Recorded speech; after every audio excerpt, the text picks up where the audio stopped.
Sharon Stone arnaquée par sa femme de ménage. Michel Polnareff escroqué par son homme de confiance. Céline Dion et son mari piègent couple d'escrocs. Sylvester Stallone rattrapé par son film érotique. 30 stars ont été victimes d'arnaqueurs qui jouent dans la cour des grands. D'arnaqueurs redoutables. Ils ont kidnappé leur enfant. Ils ont vidé leur compte en banque. Ils ont trahi leur confiance. Et les stars sont tombées dans leur piège. Voici les 30 arnaques de stars les plus incroyables. Notre clo-clo national s'est fait arnaquer. Comment peut-on toucher à notre clo-clo? C'est ce que nous vous présentons maintenant. C'est la 12e place de notre classement. Vous verrez également Jennifer Aniston ou encore Nestor le Pingouin. Regardez ces 3 reportages. Claude François, l'organisateur de son concert, vole la caisse. Jennifer Aniston, 100 000 $ pour ses lettres d'amour. Nestor le Pingouin, kidnappé. Souvenez-vous, David Michel, célèbre ventriloque, et son inséparable marionnette, Nestor. Bon, alors la scène se passe, de tout commentaire. À la pêche au moule, je ne peux plus y aller, maman. Véritable idole des enfants, ce petit pingouin était victime d'un réel kidnapping qui a brisé la carrière de David Michel. Tu t'appelles comment? Nestor.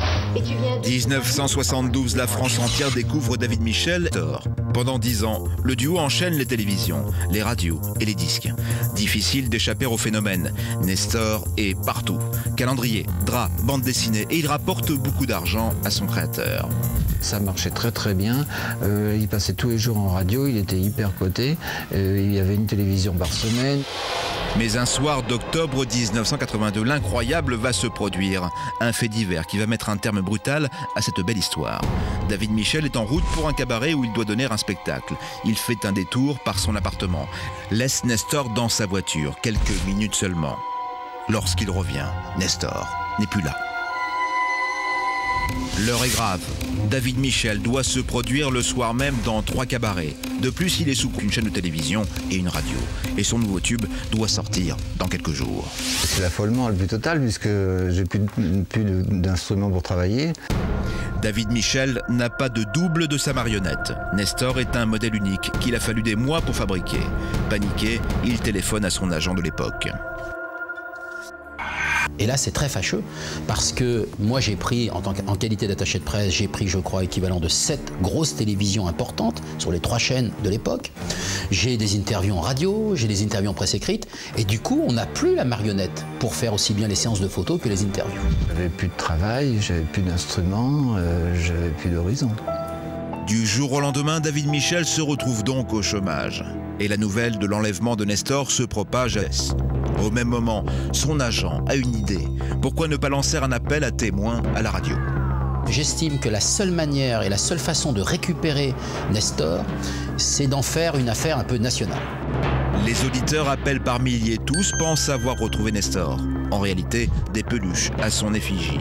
Mais au bout de quelques jours, David Michel reçoit un coup de fil anonyme. Ils me disent, nous on a Nestor. Alors j'ai dit, ah génial, comment je vais pouvoir le récupérer? Ils m'ont dit, il faut payer. C'était bref. 10 000 francs, c'est le montant exigé par les ravisseurs. David Michel refuse de se plier à ce chantage. Par principe, mais aussi parce qu'il a une idée derrière la tête. J'ai raccroché, mais en pensant que c'était la seule solution de le sauver. Parce que je me disais, après, ils vont penser qu'il n'a aucune valeur et ils vont s'en débarrasser. Il avait vu juste. Quelques semaines après la demande de rançon, l'agent du ventriloque reçoit un appel d'un homme.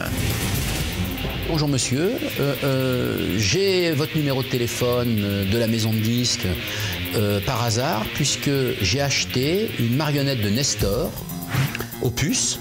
Il me dit, je vous téléphone. Il me dit, parce que je voudrais avoir un certificat, je voudrais savoir si c'est un vrai Nestor. Et immédiatement, on m'a donné l'adresse, j'ai foncé l'endroit où indiqué et j'ai retrouvé mon Nestor sur le canapé du salon chez les gens qui venaient de l'acheter au marché aux puces de Montreuil.